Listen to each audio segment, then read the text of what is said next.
Okay, we've recorded some MIDI tracks, which are really just some recordings of our finger movements on the keyboard, but we can do so much more with the Juno-G. We can plug, say, a microphone or a guitar in the back and record audio right alongside our MIDI tracks. Now, while the options are maybe not as great as what you'd find on, say, a BR or a VS Digital Studio, these audio tracks are great for quick vocal ideas or laying down loops. Now, our audio tracks are recorded on the internal flash memory, which comes stock at 4 megabytes, which gives you roughly 47 seconds of recording time in mono. But this can be expanded dramatically by adding DIMM memory in the slot underneath the unit. You'll find details on page 176, I believe, of your manual.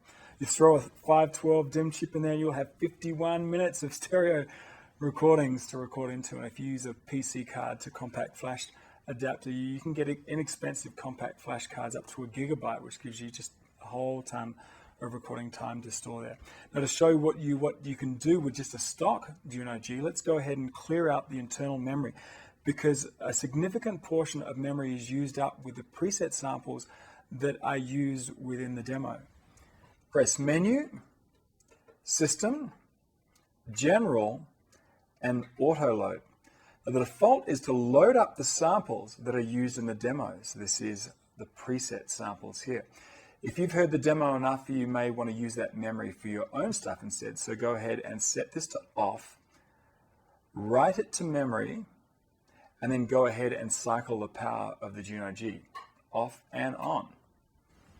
Now the Juno-G will power up and not automatically load up those samples. Like I said before, a stock Juno-G will then have its entire 4 megabyte memory available for us to record into.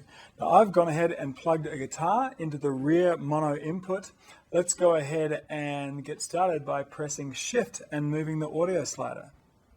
Your screen should look like this one, and actually, if you're interested, you can get to this same screen. I'll exit all the way out by pressing Menu, and the 6th setting down here is input setting. Either of those are ways you can get to this same screen.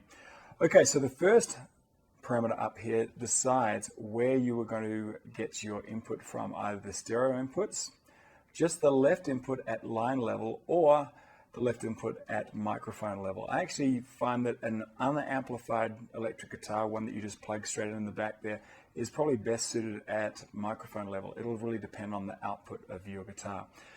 There are a few selections of special insert effects that you can activate with this F key. That'll put it in line with this input. And if you press F6, you can select which effect you want. Actually, I'm going to put a compressor on this guitar. You can then, when you go down here,